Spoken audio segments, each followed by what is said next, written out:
তাহলে আমাদের সামনে খোলা আছে বই ব্লুজমস। ব্লুজমস বইয়ের ক্লাস 6 আমরা লেসন 1-এর অ্যাক্টিভিটি সলিউশনে যাচ্ছি।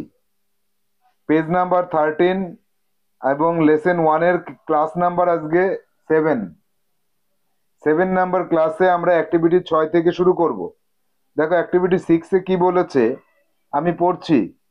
পিঙ্ক কালারে যেটা লেখা আছে, write T for true and a for false statements in the given box, give supporting statement for each of your answer. তুমি যদি বক্সের মধ্যে ট্রু লেখো তাহলে কেন ট্রু লিখলে সেটা লিখতে হবে, যদি ফলস লেখো তাহলে কেন ফলস লিখলে সেটাও লিখতে হবে। তাহলে এ দাগে কি আছে দেখো, এ দাগে আছে Bholenath did not know how to ride a horse. Bholenath জানতো না কিভাবে একটা ঘোড়াকে পরিচালনা করতে হয়, ঘোড়ায় চড়তে হয় কিভাবে, সেটা ভোলেনাথ জানতো না। তো আমি এটাকে ট্রু লিখবো। ট্রু লিখবো, তার সাপোর্টিং স্টেটমেন্ট দেব বইয়ের থেকে খুঁজে নিয়ে। দেখো, I do not even know how to ride a horse, এই লাইনটা বইয়ের থেকেই খুঁজে বের করতে হবে। যদি তুমি মনের থেকে লেখো তাহলে হবে না, সাপোর্টিং স্টেটমেন্ট সবসময় বইয়ের থেকে খুঁজে লিখতে হয়। তাহলে দেখো বইতে আমরা কোনো না কোনো জায়গায় এই লাইনটা পেয়েছি। এই জায়গায় দেখো 11 নম্বর পেজে আছে, ডেসপায়ারের পরে আছে I don't even know how to ride horse, he told his wife helplessly. এই পর্যন্ত দিতে পারো বা আরেকটু লাইনও বাড়িয়ে দিতে পারো, how will I defend our borders against 8,000 enemy soldiers. এই লাইনটা না দিলেও হবে, সে যে ঘোড়ায় চড়তে পারতো না সেটা প্রমাণিত হয়ে গেল এর আগের কথাটুকুতে, যে I don't even know how to ride a horse, আমি তো একটা ঘোড়ায় কিভাবে চড়তে হয় সেটাও জানি না। হি টোল্ড হিজ ওয়াইফ হেল্পলেসলি, অসহায় ভাবে সে তার স্ত্রীকে এই কথাটা বলল। তাহলে আমরা পেয়ে গেলাম সাপোর্টিং স্টেটমেন্ট। বি দাগে আসবো, the king saint Bholenath a magnificent elephant, false. কেন ফলস লিখবো এই কথাটা, তার কারণ চলে আসো দেখো 11 নম্বর পেজে, যে 11 নম্বর পেজে দেখো তো কোথাও আছে কিনা, এই যে in the morning the king saint Bholenath a magnificent stallion. এই লাইনটা যদি আমি তুলে দিই, এই লাইনটা বি দাগের জন্য যদি তুলে দিই আর এর আগেটা এ দাগের জন্য, তাহলে এই লাইনটা থেকে বোঝা যাচ্ছে পরের দিন সকালে রাজা ভোলেনাথকে একটা ঘোড়া পাঠালো, বড় সড়ো একটা ঘোড়া। ম্যাগনিফিসেন্ট মানে অনেক বড়, আর স্ট্যালন হচ্ছে পুরুষ ঘোড়া। তাহলে এইটা যে ফলস সেটা প্রমাণিত হয়ে গেল। সি দাগে, the enemy soldiers were happy to see Bholenath. ভোলেনাথকে দেখে এনিমি সোলজার খুবই খুশি হয়েছিল, আনন্দিত হয়েছিল। এটাকে আমি ফলস ধরবো। কেন ফলস ধরবো দেখা যাক। যে যখন ভোলেনাথ ঢুকলো এনিমি ক্যাম্পে তখন তারা কি করেছিল, তারা কি খুশি হয়েছিল কিনা সেটা এবার আমরা দেখে নেব। খুশি যদি হয়ে থাকে তাহলে খুশি, আর যদি খুশি না হয় তাহলে সাপোর্টিং স্টেটমেন্ট দিতে হবে। এইখানে দেখো, উইথ পুটিং আপ ফাইট, এই যে soldiers were overcome with fear and instantly ran away without putting up a fight. তাহলে হ্যাপি হলে নিশ্চয়ই এটা হতো না, তারা ভয় পেয়ে গেল এবং তারা যুদ্ধ না করে দৌড়ে পালালো। এই কথাটার মানে তো তারা হ্যাপি ছিল না। এই স্টেটমেন্টটাও তুমি দিয়ে দিতে পারো। এর আগে কি আর কোনো স্টেটমেন্ট আছে কিনা দেখা যাক। না, আর কিছু নেই, এটাই দিতে হবে। ডি দাগে আসো, Bholenath defend Bholenath defeated the enemy soldiers single handedly. একদম ট্রু, একা একাই ভোলেনাথ এনিমি সোলজার্সদের পরাজিত করে দিল। দেখা যাক সাপোর্টিং স্টেটমেন্ট কোথায় আছে। এই সি যেখানে লিখেছি তার নিচেই আসতে হবে। সিতে, soon the news of Bholenath's great victory spread. Everyone was amazed that he had defended his state all by himself against 8,000 enemy soldiers, এই লাইনটার দরকার। এই লাইনটার থেকে বোঝা যাচ্ছে যে এই সুন স্প্রেড, এই লাইনটা বাদ যাবে এইখান থেকে। এইটুকু থেকে আমরা বুঝতে পারছি যে সে একা একাই পরাজিত করে দিয়েছিল এনিমি সোলজারদের। তাহলে এ বি সি ডি আমরা পেয়ে গেলাম, এ পেলাম, বি পেলাম, সি পেলাম এখানে, ডি পেলাম এখানে, 11 আর 12 নম্বর পেজে। এবার যাব অ্যাক্টিভিটি 7-এ। অ্যাক্টিভিটি 7 খোলো সবাই। দেখো, answer the following questions in complete sentences. Complete সেন্টেন্সে তোমাকে এই কোয়েশ্চেনগুলোর অ্যান্সার করতে বলা হয়েছে। তাহলে এ দাগে আছে, why was Bholenath full of despair. Bholenath কেন ফুল অফ ডেসপায়ার হয়েছিল, হতাশায় কেন নিমজ্জিত হয়ে গিয়েছিল? এইখানে থেকে আমাকে লাইনটা নিতে হবে। এই যে Bholenath came back home in আটার ডেসপায়ার, তার কারণটা কি ছিল? ভোলেনাথ ডিড নট নো, মানে এখানে ডোন্ট আছে বইতে, কিন্তু আমরা তো পাস্টে অ্যান্সার করব। দেখো প্রশ্নটা কি বলেছে, ওয়াই ওয়াজ ভোলেনাথ, ভোলেনাথ কেন হতাশ হয়েছিল।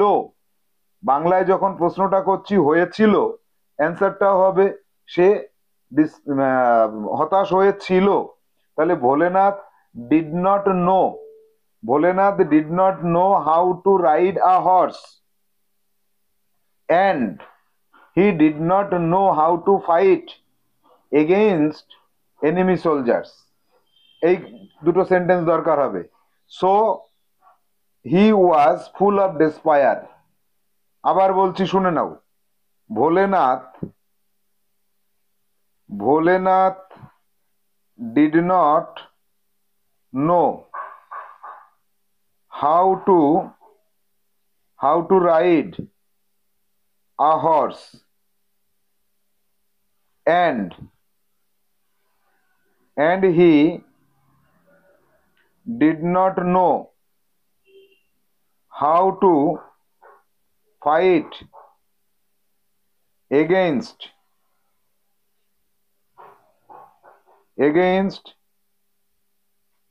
enemy soldiers,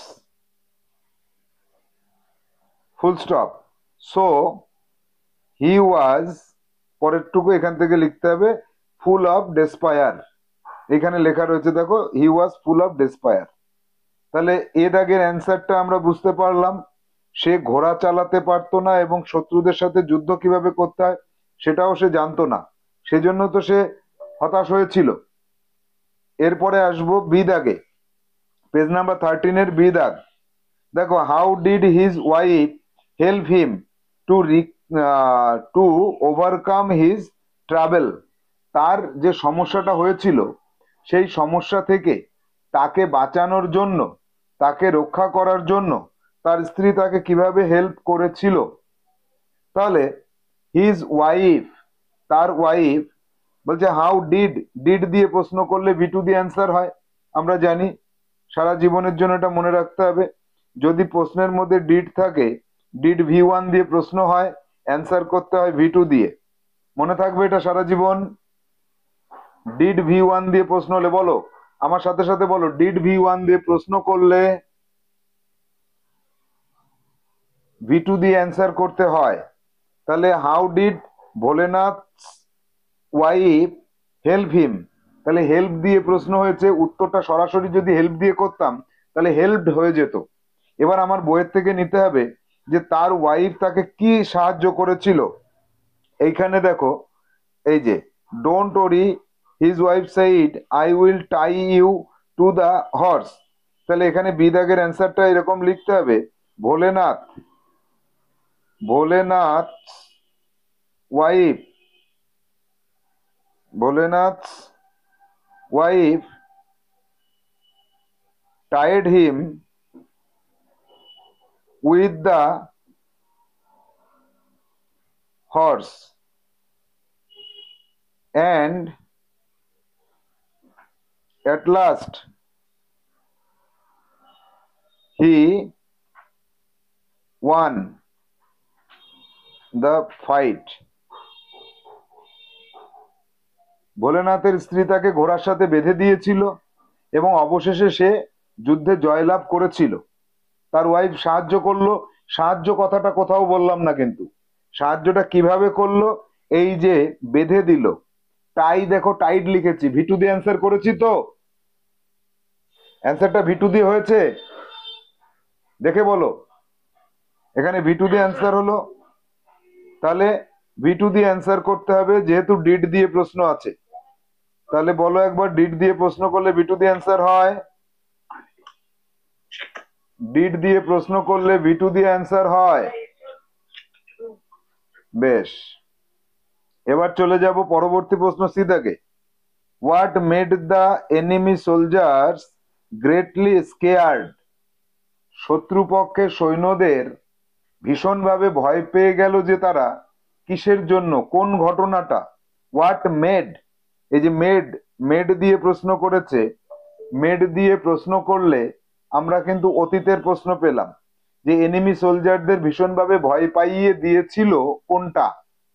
তাহলে আমরা বইতে চলে আসি, এখানে দেখো এই জায়গাটায় রয়েছে অ্যান্সারটা, আমাদের 12 নম্বর পৃষ্ঠাতে অ্যান্সার রয়েছে, এই যে the enemy soldiers did not hear him, they were greatly scared, এই যে ভোলেনাথ, তাহলে অ্যান্সারটা কি হবে, সিদাগের অ্যান্সারটা, সিদাগের অ্যান্সারটা হবে Bholenath, Bholenath entered the enemy camp with a branch, broken branch, and shouted loudly. So the enemy soldiers, এইবার সো দ্য এনিমি সোলজার্স, এবার প্রশ্নের মধ্যে চলে আসো, এনিমি সোলজার্স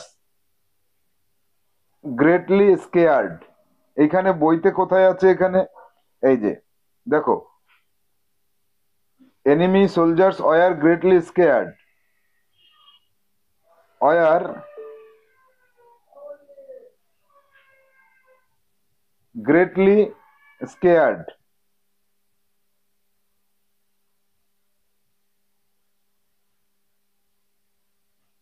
ব্যাস, তাহলে অ্যান্সারটা পুরোটা কি হচ্ছে, Bholenath entered the enemy camp with a broken branch and shouted loudly. Bholenath একটা ভাঙা লাঠি, মানে গাছের ডাল নিয়ে যখন এনিমি ক্যাম্পে, শত্রুদের ক্যাম্পে প্রবেশ করলো এবং খুব জোরে জোরে চিৎকার করলো, সেই জন্যই শত্রুপক্ষের সোলজাররা গ্রেটলি স্কেয়ার্ড, ভীষণভাবে ভয় পেয়ে গেল, গ্রেটলি স্কেয়ার্ড, ভীষণভাবে তারা ভয় পেয়ে গেল। এবার চলে আসবো ডি দাগে, ডি দাগে কি আছে, do you think Bholenath could truly be called a legend character, give reasons for your answer. এটা আমার কাছে মনে হলো ভেরি ভেরি ইম্পর্টেন্ট একটা প্রশ্ন, যেটা বইয়ের মধ্যে খুঁজে পাওয়া যাবে না। প্রশ্নটার অর্থ হচ্ছে, তুমি কি মনে করো, ডু ইউ থিঙ্ক, তুমি কি মনে করো, Bholenath could, Bholenath could truly be called legendary character, একটা মহৎ চরিত্র, যেটা ইতিহাসের পাতায় সাক্ষী হয়ে থাকার মতো চরিত্র হয়, তাকে লিজেন্ডারি ক্যারেক্টার বলা হয়। ভোলেনাথ কি সত্যি সত্যি সেই ক্যারেক্টার ছিল? অ্যান্সার কি হবে, অ্যান্সার হবে no. Bholenath, Bholenath was not a legendary character, legendary character। এবার give reason for your answer, তোমার অ্যান্সারের জন্য তোমাকে রিজন দিতে হবে, কারণ দিতে হবে, কোন কারণে তুমি এই কথাটা বললে। এর পেছনে কারণ হচ্ছে because, because he did not caught tiger bravely and did not did not defeat the enemy soldiers, এখানে ধরছে না, did not defeat the enemy soldiers for his own effort,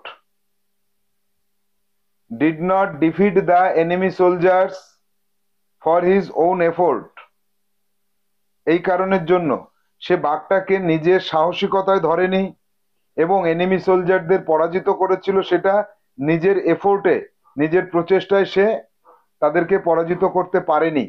এই কারণে তাকে আমরা লিজেন্ডারি ফিগার বলতে পারি না, এখানে লিজেন্ডারি ফিগার তাকে বলা যাবে না বা লিজেন্ডারি ক্যারেক্টার তাকে বলা যাবে না। তাহলে অ্যাক্টিভিটি 7-এর 4টে কোশ্চেন পেয়ে গেলাম। এই 4টে কোশ্চেনের 4টেই ইম্পর্টেন্ট, 4টেই ভেরি ভেরি ইম্পর্টেন্ট, লিখে রাখবে, পরীক্ষায় আসবে। এবার যাব পরবর্তী পেজে। লেটস লার্ন, কিছু একটা শিখতে বলছে আমাদের, শিখে নিই। রিড দ্য ফলোয়িং সেন্টেন্সেস, প্রত্যেককে দেখো এখানে এ বি সি 3টে সেন্টেন্স আছে, তো 3টে সেন্টেন্স এবার পড়ে নিতে হবে। এ দাগে আছে this drip drip will be the death of me, এই টিপ টিপ বৃষ্টি এটাই আমার মৃত্যুর কারণ হবে। বি দাগে আছে every one marvelled at his bravery, প্রত্যেকেই তার সাহসিকতা দেখে অবাক হয়ে গেল, চমকে গেল। Bholenath came back home in আটার ডেসপায়ার, ভোলেনাথ বাড়ি ফিরে আসলো ভীষণ হতাশ হয়ে। এবার দেখো এখানে স্কাই কালারের যে 3টে পার্ট অফ স্পিচ রয়েছে, এই পার্ট অফ স্পিচ গুলোর প্রত্যেকটিকে আমরা একটু লক্ষ্য করব।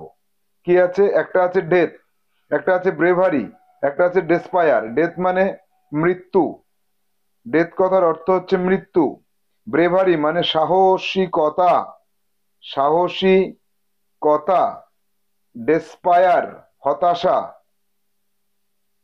এই যে যে 3টে পার্ট অফ স্পিচ আমাদের হাতের সামনে আসলো, প্রত্যেকটাই নাউন, এমন এক একটা বিষয়। ডেথ মৃত্যু, একটা ঘটনার নাম। ব্রেভারি সাহসিকতা, একটা চরিত্রের নাম। আর ডেসপায়ার হতাশা, মনের একটা অবস্থার নাম। এইগুলোকে কি বলা হয় দেখা যাক। In the above sentences the blue coloured words are nouns which indicate either a state of being or quality of mind, মনের অবস্থা বা কেমন অবস্থায় তুমি আছো এটাকে প্রকাশ করছে। এই ধরনের নাউনগুলোকে আমরা কি বলে থাকি, অ্যাবস্ট্রাক্ট নাউন বলে থাকি। দেখা যাক 8-এর এতে কি আছে। Read the following sentences, underline the nouns which indicate either a state of being or quality of mind. এই উপরের 3টেতে যেরকম আমরা দেখলাম যে মানে বিং অথবা কোয়ালিটি মাইন্ড প্রকাশ করছে, সেরকম কোন কোন এখানে নাউন আছে। এ দাগে আছে the king is known for his kindness, তার দয়ালু মনোভাবের জন্য। এই কাইন্ডনেস এটা মনের একটা অবস্থা, মনের সে কেমন মানুষ। 2 দাগে আছে the beauty of the flower attracted me, ফুলের সৌন্দর্য আমাকে আকর্ষিত করেছিল। তাহলে এই যে কেমন, ফুলটা কেমন বিউটিফুল, সেই বিউটিফুলটা কিসের জন্য হলো, বিউটির জন্য হলো। তার অবস্থাটার নাম কেমন অবস্থা, সুন্দর অবস্থা, একটা সৌন্দর্য, একে বাংলায় বলা হয় সৌন্দর্য।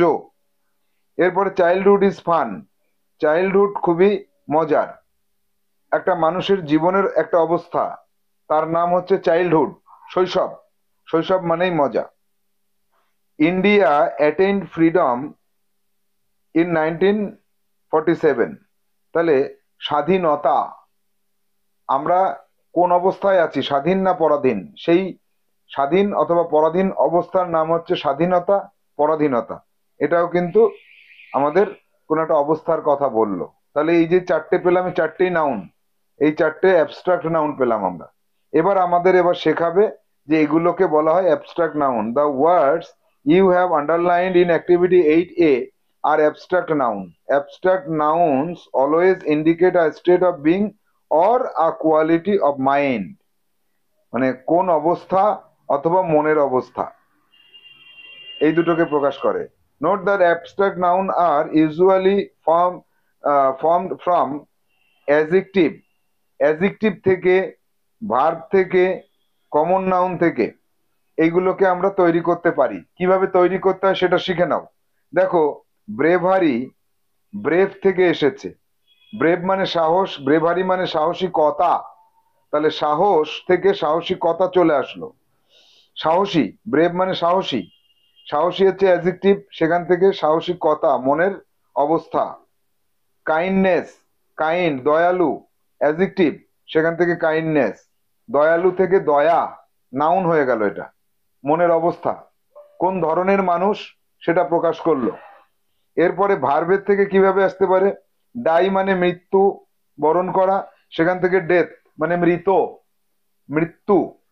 এই মৃত্যু কথাটা কোন একটা অবস্থায় চলে যাওয়াকে বোঝাচ্ছে, এটা অ্যাবস্ট্রাক্ট নাউন। ফ্রিডম, ফ্রি থেকে, স্বাধীন হয়ে যাওয়া, তার থেকে ফ্রিডম, স্বাধীনতা।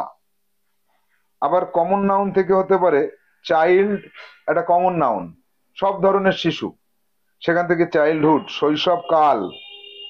তার মানে এখানে চাইল্ড হচ্ছে একটা নাউন, কমন নাউন, সেখান থেকে আবার অ্যাবস্ট্রাক্ট নাউন পেয়ে গেলাম। তারপরে হিরোইজম, হিরো থেকে, হিরো হচ্ছে বীর, সেই বীর একটা কমন নাউন, সেখান থেকে হিরোইজম, বীরত্ব। তাহলে এই অ্যাবস্ট্রাক্ট নাউন কি কিভাবে তৈরি হতে পারে সেটা আমরা দেখে নিলাম, এবং আমরা অলরেডি অ্যাবস্ট্রাক্ট নাউন জানার আগে চারটে অ্যাবস্ট্রাক্ট নাউনকে আমরা দাগও দিয়ে ফেললাম। এবার চলে যাব অ্যাক্টিভিটি 8 এর বি। এবার একটা ওয়ার্ড দেওয়া আছে, সেখান থেকে অ্যাবস্ট্রাক্ট নাউন তৈরি করতে হবে। ডার্ক থেকে হয়ে যাবে ডার্কনেস, অ্যামেজ থেকে হয়ে যাবে অ্যামেজড, কনফিউজ থেকে কনফিউজড, তারপর অ্যাডাল্ট থেকে অ্যাডাল্টহুড, তারপর ডিস্টার্ব থেকে ডিস্টারবেন্স, সুইট থেকে সুইটনেস। এই যে 8 বিতে আমরা অ্যাবস্ট্রাক্ট নাউন গঠন করতে শিখে গেছি। এই আগের পৃষ্ঠাতে এখানে শিখে গেছিলাম 1, 2, 3-এ, সেখান থেকে আমরা অ্যাক্টিভিটি 8 এর বি কমপ্লিট করতে পারলাম। এবার অ্যাক্টিভিটি 8 এর সি তে কি বলছে? 8 এর সি তে বলছে যে underline the words that indicate a group of people, animal or thing taken as a whole. গোটা বিষয়টাকে বোঝাবে যা দিয়ে, সেটা একটা নাউন। সেই নাউনটাকে কি নাউন বলা হয়? সেটাকে বলা হয় কালেকটিভ নাউন। এই যে এখানে বলা আছে কালেকটিভ নাউন। তাহলে আমরা কালেকটিভ নাউন গুলোকে আন্ডারলাইন করব। এক দাগে আছে I saw a crowd in front of the shop. দোকানের সামনে একদল মানুষ দেখলাম। তাহলে ক্রাউড, ভিড়, এই ভিড় এটা হচ্ছে একটা দলকে বোঝাচ্ছে। কতগুলো মানুষ একত্রে থাকলে ক্রাউড হয়, তাহলে একটা কালেকটিভ নাউন হলো। আ হার্ড অফ ক্যাটেল, একপাল গৃহপালিত জন্তু, ইজ পাসিং বাই। তাহলে একপাল গৃহপালিত জন্তু যাচ্ছে, তাহলে এই একপাল গৃহপালিত জন্তু এটা হচ্ছে অনেকগুলোকে, সমষ্টিকে বোঝালো, অনেকগুলোকে একত্রে একটা গ্রুপ বোঝালো। এইটা হচ্ছে তাহলে কালেকটিভ নাউন। তারপরে আওয়ার স্কুল ক্রিকেট টিম, এই যে ক্রিকেট টিম, এই ক্রিকেট টিম এটা হচ্ছে কালেকটিভ নাউন। 11 জনের প্লেয়ারকে একত্রে নিলে একটা ক্রিকেট টিম হয়। আ বাঞ্চ অফ ফ্লাওয়ার্স, এই যে আ বাঞ্চ অফ ফ্লাওয়ার্স, এক গুচ্ছ ফুল, এক জায়গায় অনেকগুলো ফুলকে আনা হলো, কালেকটিভ নাউন।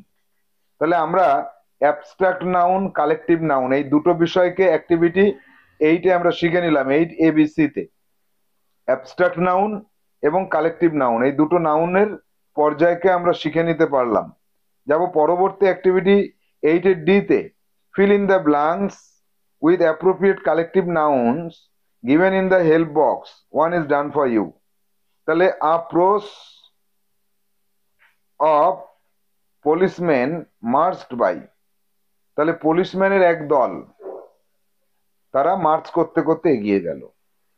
তারপরে I bought a dash of grapes, আঙুরের যে গুচ্ছ, এক থোকা আঙুর, তাকে কি বলা হয়? বাঞ্চ। এই বাঞ্চ কথাটা এখানে লিখতে হবে, বাঞ্চ, বাঞ্চ কথাটা লিখতে হবে গ্রেপস এর আগে।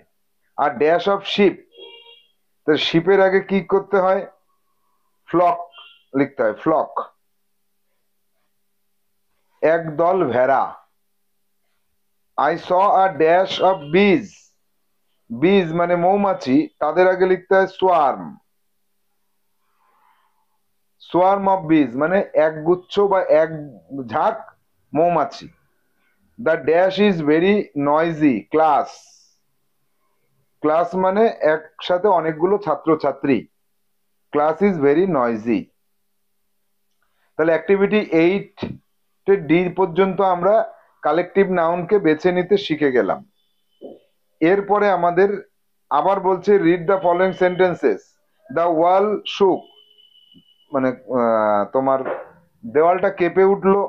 The horse galloped off wildly ঘোড়াটি ভীষণ জোরে দৌড়ে গেল।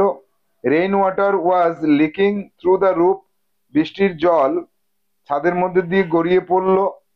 তারপরে Bholenath Hang desperately to its main ঘোড়ার যে পিঠের কাছে বড় বড় পশম থাকে সেগুলোকে ধরে সে ঝুলে থাকলো। তাহলে ইন সেন্টেন্স 1 and 2 দেখো 1 এবং 2-তে এখানে ব্লু কালারের দিয়েছে নাউন দুটোকে। নাউন দুটোকে কোন কালারের দিয়েছে এখানে? ব্লু কালারের। আর অ্যাক্টিভিটি 3 আর 4 কোশ্চেন নাম্বার 3 আর 4-এ সেন্টেন্স 3 আর 4-এ দেখো কি দিয়েছে? পিঙ্ক কালারের দিয়েছে। তাহলে 1 আর 2-তে ওয়াল এবং হর্স এই যে নেমস গুলো আছে of an object of living being can be counted, এদেরকে গোনা যায়। তুমি দেখো ওয়ালকে গোনা যায়, হর্সকে গোনা যায়। রেইন ওয়াটার বৃষ্টির জলকে গোনা যায় না। মেন পশম একটা দুটো পশমকে গোনা যায়, কিন্তু এক গাদা পশম যদি থাকে তাকে কি গুণে শেষ করা যায়? যায় না। তাহলে এই যে যেটাকে গোনা যায় সেইগুলোকে বলা হয় কাউন্টেবল নাউন, আর যেটাকে গোনা যায় না তাকে বলা হয় আনকাউন্টেবল নাউন। তাহলে অ্যাক্টিভিটি 8-এর ই। এবার নাউনের আবার আরো দুটো ভাগ পেলাম, যেটা গোনা যায় কাউন্টেবল নাউন, আর একটা গোনা যায় না আনকাউন্টেবল নাউন। তাহলে যেটাকে ক্যান নট বি কাউন্টেড, যেটাকে গোনা যায় না, এখানে বলছে underline the words in the following sentences that can be counted. যাকে গোনা যায় তার নিচে আন্ডারলাইন করতে বললো। আর circle the word that can not be counted, যাকে গোনা যায় না তাকে কি করবে? গোল দিয়ে দাও। দেখা যাক, আই অ্যাম রিডিং আ বুক, আমি একটা বই পড়ছি। একটা বই, দুটো বই, তিনটে বই গোনা যায়, এটা কাউন্টেবল নাউন, এটা কাউন্টেবল নাউন। এরপরে আছে আয়রন ইজ ইউজফুল মেটাল। তাহলে এই যে আয়রন, আয়রনকে গোনা যায় না, আয়রনের পরিমাণ এতটা এতটা এতটা অনেকটা অনেকটা, এইটুকু আয়রন এইটুকু আয়রন এইটুকু আয়রন। তাহলে আয়রনের পরিমাণ আছে কিন্তু একে গোনা যায় না, এটা আনকাউন্টেবল নাউন, এটাকে সার্কেল করতে বলেছে। তারপরে স্নোই ইজ হিজ পেট ডগ, তাহলে তার পেট ডগটা স্নোই। স্নোই কথার অর্থ কি? এখানে নাম বলেছে, তাহলে ডগ এটাকে গোনা যায়, এটাকে তাহলে আমরা আন্ডারলাইন করলাম, একটা ডগ দুটো dogs. She has long hair, hair একটা দুটো করে গোনা গেলেও মাথায় যখন থাকে তখন তাকে গোনা যায় না বলেই ধরা হয়, তাহলে এটাকে আমরা আনকাউন্টেবল ধরবো, তাহলে এটাকে গোল করে দেব।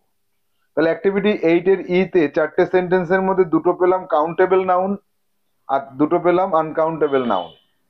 মোহাম্মদ গাজী সাহেব কাউন্টেবল নাউন আনকাউন্টেবল নাউন তুমি জানতে চেয়েছিলে, জানতে পারলে তো?